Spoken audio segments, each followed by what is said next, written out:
Hey guys, welcome back to the Tough Love Podcast. Today we're going to talk about building out your best team.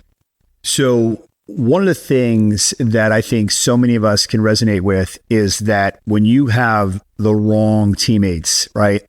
And this goes all the way back to whether you played sports in high school, college, or beyond, the energy wasn't there. And one of the big things that I've noticed, in the recent years is that I spend a lot more time studying leadership. And I think that, as an individual, in what I do, my track record speaks for itself. I've done some great work. But as a leader, I realized that I needed to do a lot of work on that and that I needed to be more consistent with regards to the message and the energy and the communication level. Then once I felt like I started getting that down, I thought the most powerful message was hiring like-minded people. Because if you are not, congruent with them in communication, you're never going to get to getting them to be on the same page, no less going in the same direction. And I think so many of us, try to put the square in the round peg in the wrong place, forcing it. And, you're wasting time. And, this podcast is about being efficient.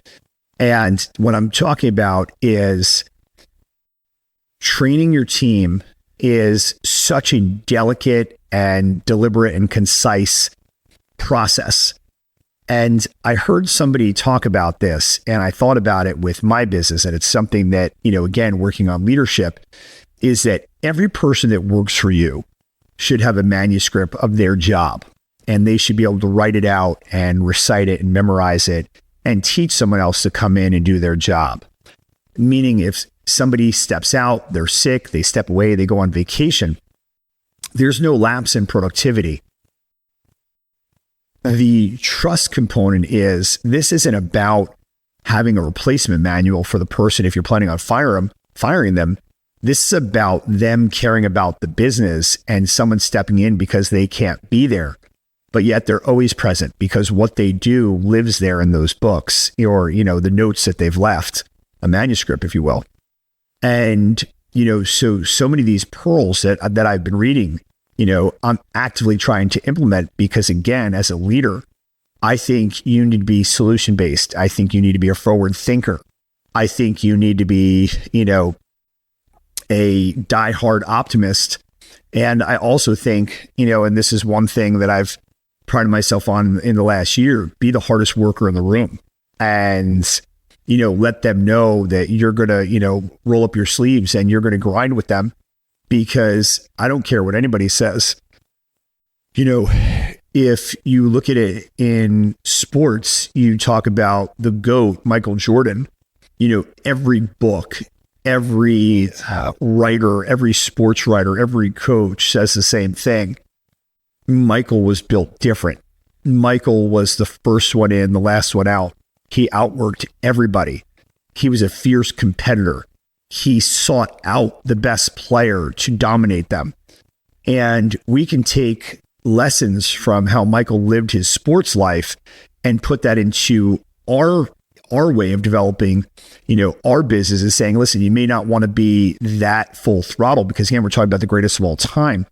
But if you can impart, a few of those habits with a consistent, frequency, you'll be amazed how you will, instead of go, lateral, that you will start climbing vertical with regards to production, communication, absorption, and financial outcome, right? You'll do better. Your ROI is better. Great in, great out, crap in, crap out. And, I think that, again, that all starts with knowing and identifying what you are as a leader, and then, seeking people to complement you and ultimately work independent.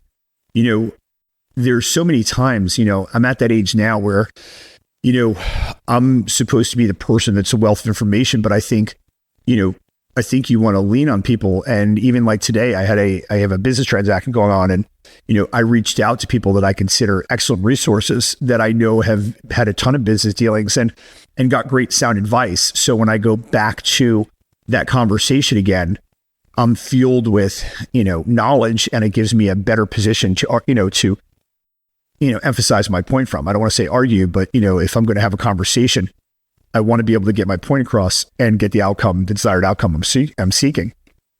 But again, when we talk about building that team and leadership, you're never going to have a team that goes the direction if you don't put in consistent effort, nurturing it and growing it and showing them what you want. And then again, rewarding them for what they're doing right. And unfortunately, acknowledging what they're doing wrong. I heard a great line as far as instead of constructive criticism, because I don't think anybody likes the word criticism, but when you say constructive feedback, I think that's a great way to give people input to say, hey, listen, I think if you did it this way, you might get a better outcome. And at the end of the day, who doesn't want to do a great job, right? There's very few people that come into work and say, hey, I want to suck today. I'm going to be terrible. And you know what? I'm proud of that effort.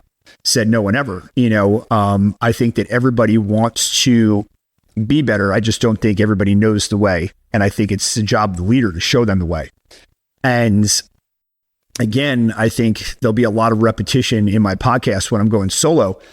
I need help with this. And, after this last 3 years, kind of recreating myself, my business, my brand, I realized that I needed a strong personality coach, someone that I could look at and learn from.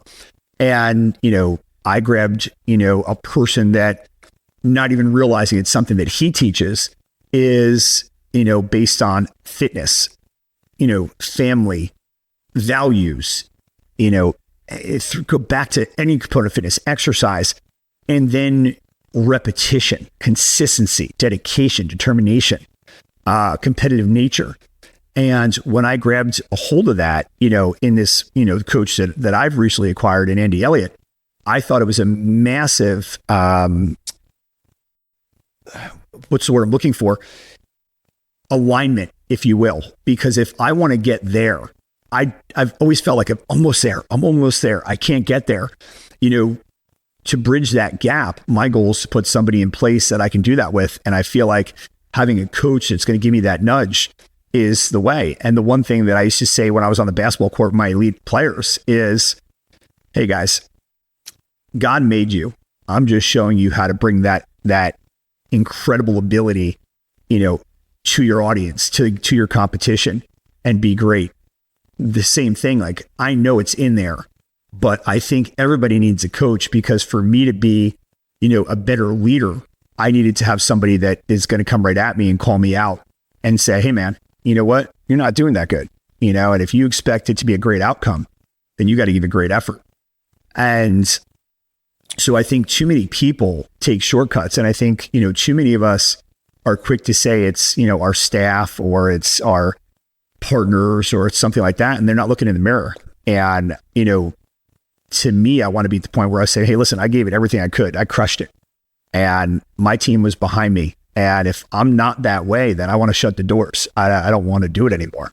If I'm not all in, then I'm not in at all. And that's something that is going to be my message to my team, to anybody I'm coaching, anybody I'm working with in the clinical side, because I feel like that gives you a level of commitment that kind of memorializes it to the relationships you're building, that you're serious and you're committed. So again, today's was about being a powerful message. Sometimes a podcast can kind of run on. This wasn't. This is about, if you want to be a strong leader, then you need to make sure when you look in the mirror that you have characteristics of a leader you want to be. You need to develop that, and you need to sharpen it like it's a blade every day. Every morning I get up and I work on these things, and I want to do better at it so that, that consistent and deliberate learning and nurturing of it, kind of transcends and changes me into what I'm looking to be. And when I'm working with, different businesses, different practices, or, honing in my team, I can do it because I know I put in the work. So anyway, thank you so much for joining me today. Again, this podcast is about building out a great team, and that starts with you. And if you're trying to build your team, you're trying to improve your position, you're trying to improve your, financial return on what you're doing, you're trying to have a better life, it starts with you. Work on yourself, and you'll be amazed how the team around you gets remarkably better. Have a great day, and we'll see you again soon. Thank you so much for joining us today.